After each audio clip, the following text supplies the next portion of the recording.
안녕하세요. 꿈이 있는 미래의 변상선 목사입니다. 이 시간 지저스토리의 약속의 성취 1단원 2과 교사 지침서 강의를 진행하도록 하겠습니다. 먼저 이 과의 제목을 살펴보도록 할까요? 하나님을 기억하라입니다. 읽을 말씀은 여호수아 4장 1절에서 18절입니다. 이스라엘 백성은 하나님의 은혜로 요단강을 건너 약속의 땅에 들어가게 되었습니다. 이 과정에서 하나님께서는 놀라운 기적을 행하셨습니다. 제사장들이 하나님의 언약궤를 메고 요단강에 발을 들이자 강물이 멈추고 강바닥이 마르게 하셔서 온 백성이 마른 땅을 안전하게 건널 수 있도록 하신 것입니다. 하나님께서는 이 놀라운 일을 이스라엘이 잊지 않도록 12지파에서 각각 한 사람씩 돌을 취하여 기념비를 세우게 하셨습니다. 고대 사회에서는 전쟁에서 승리하거나 특별한 사건이 있을 때 돌을 세워 기념하는 문화가 일반적이었습니다. 하나님은 이러한 방식으로 이스라엘에게도 하나님의 일하심을 기념하게 하신 것입니다. 이 기념비는 단지 당시 백성만을 위한 것이 아니었습니다. 하나님께서는 다음 세대에게도 이 은혜의 사건을 전하라고 명령하셨습니다. 자녀들이 그 돌무더기를 보며 이 돌들은 왜 여기 있나요? 라고 물을 때 부모는 반드시 하나님께서 요단강을 멈추게 하셔서 우리 조상들이 마른 땅을 건널 수 있었다는 사실을 가르쳐야 했습니다. 이처럼 하나님의 은혜를 기억하고 다음 세대에게 전하는 것은 모든 믿음의 가정에 맡겨진 중요한 사명입니다. 이스라엘 백성이 약속의 땅에 들어올 수 있었던 것은 결코 그들의 힘이나 지혜 때문이 아니었습니다. 오직 하나님의 도우심과 인도하심 때문이었습니다. 그러므로 하나님의 백성은 그 은혜를 잊지 않고 기억해야 합니다. 이 기억은 한 세대만이 일이 아니라 믿음의 자손들에게 계속해서 전해져야 할 신앙의 유산인 것이죠. 모든 세대가 높으신 하나님을 기억하고 그분을 경외하며 살아가야 합니다. 이를 가지고 우리 아이들에게 가르쳐야 할 원포인트를 함께 읽어볼까요? 하나님을 늘 기억하며 살아가요. 이어서 우리가 함께 외울 말씀을 다 같이 읽어보겠습니다. 이는 땅의 모든 백성에게 여호와의 손이 강하신 것을 알게 하며 너희가 너희의 하나님 여호와를 항상 경외하게 하려 하심이라 하라. 아멘. 이 말씀을 가지고 살펴볼 1단원 2과 교리는 기억, 기념입니다. 이스라엘 백성은 하나님의 인도하심으로 요단강을 건넌 후 여호수아의 지시에 따라 길갈에 12개의 돌을 세웠어요. 이 12돌은 하나님께서 요단강의 물을 멈추게 하셔서 이스라엘 백성이 마른 땅을 밟고 건널 수 있도록 하신 은혜의 사건을 기억하게 하기 위한 것이었어요. 하나님께서 이루신 구원의 역사는 오랜 시간이 지나도 결코 잊어서는 안 되는 중요한 일이에요. 하나님은 어떤 분이신지, 우리를 위해 어떤 일을 행하셨는지를 우리의 마음에 늘 깊이 새기기를 원하셔요. 그러므로 우리는 하나님께서 베풀어 주신 크신 은혜를 항상 기억하고 높으신 하나님을 영원히 찬양하며 살아가야 해요. 이제 웰컴 활동을 살펴보도록 하겠습니다. 웰컴 활동의 제목은 특별한 순간입니다. 어떻게 하면 특별한 날이나 소중한 순간을 잊지 않고 기억할 수 있을까요? 각자의 생각을 친구들과 나눠보세요. 이러한 질문을 가지고 학생들과 나눠주시면 됩니다. 그리고 이어서 이렇게 인도해 주시면 됩니다. 잘 나눠줘서 고마워요. 보통 우리는 특별한 날이나 소중한 순간을 기억하기 위해 사진을 찍어요. 오늘 말씀에서도 특별한 순간을 기억하는 이야기가 나와요. 어드벤처를 통해 자세히 한번 알아보도록 할게요. 이렇게 웰컴 활동을 인도해 주신 후에 어드벤처로 넘어가 주시면 됩니다. 다음으로 어드벤처입니다.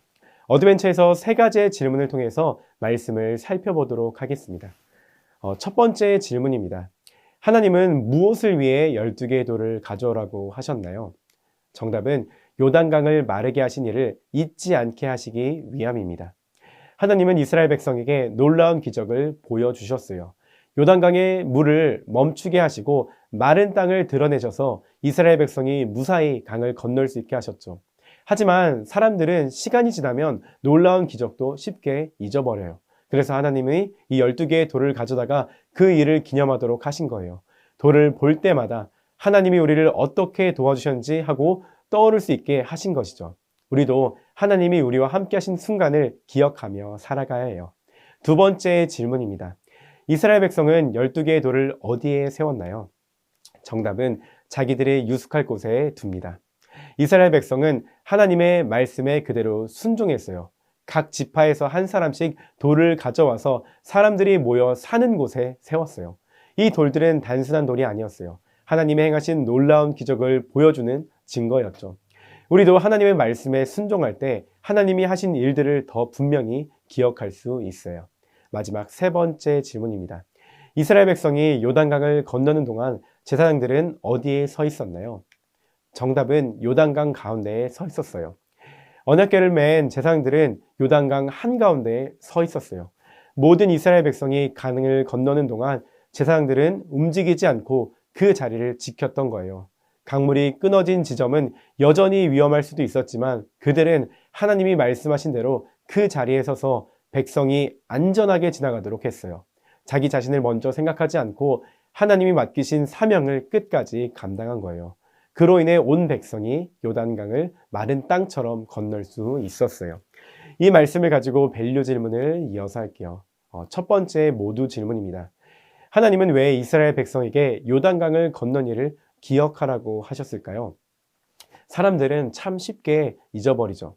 힘들 때는 하나님을 찾지만 문제가 해결되면 금방 하나님을 잊기도 해요. 그래서 하나님은 이스라엘 백성에게 12돌을 세우게 하셨어요. 어디서든 그 돌을 보고 하나님이 도와주셨다는 것을 떠올 수 있게 하신 것이죠. 우리도 삶의 작은 순간들을 통해 하나님을 기억해야 해요. 다음으로 서로 질문입니다. 하나님의 도우심을 기억하는 것이 나의 믿음과 하나님과의 관계에 어떤 도움을 주나요? 하나님이 우리를 도우셨던 일을 기억한다면 나중에 어려운 일이 생겨도 지난번에도 하나님이 도와주셨으니 이번에도 도와주실 거야 라는 그 믿음의 고백을 할 수 있어요. 그런 기억이 쌓이면 하나님과의 관계도 더 깊어지고 하나님을 더욱 신뢰하게 되죠. 마지막으로 개인 질문입니다. 어려운 문제가 다가왔을 때 내가 의지할 분은 누구인가요? 우리의 삶에 어려움이나 걱정이 생길 때 하나님이 늘 함께 하셨던 것을 기억하면 자연스럽게 하나님께 기도하게 돼요. 내 힘으로 해결하려고 애쓰는 것이 아니라 하나님을 의지하고 하나님께 도움을 구할 때 더 큰 평안과 용기를 얻게 되죠. 이렇게 밸류 질문과 답을 정리하시면 됩니다. 이어서 어떻게 언제나 우리를 도우신 하나님을 잊지 않을 수 있을지 인커리지를 통해 알아보도록 실천하도록 하겠습니다. 마지막 인커리지 활동입니다. 암송 미션이네요. 이렇게 안내해 주시면 됩니다. 이스라엘 백성은 하나님의 인도하심으로 요단강을 건넜어요. 그리고 그 일을 기억하기 위해 12돌을 세웠죠. 우리도 하나님의 놀라운 역사를 늘 기억해야 해요. 한 주간 매일 여호수아 4장 24절을 암송하고 체크해 보세요. 한 주간 매일 말씀을 암송하며 승리하는 모든 친구들 되길 소망해요. 오늘 배운 내용을 통해 하나님께 드리는 나의 다짐을 기도 제목에 적어보도록 하겠습니다. 다 적었다면 선생님이 대표로 기도하고 1단원과 공부를 마치도록 하겠습니다. 이렇게 안내를 해주시면 됩니다. 오늘 이과를 통해 하나님을 늘 기억하며 살아간다는 사실을 배웠습니다. 이번 한 주 모든 청소년들과 그 가정이 늘 하나님을 기억하며 살아가기를 주님의 이름으로 축복합니다. 이상으로 이과 교사 지침서 강의를 마치도록 하겠습니다. 감사합니다.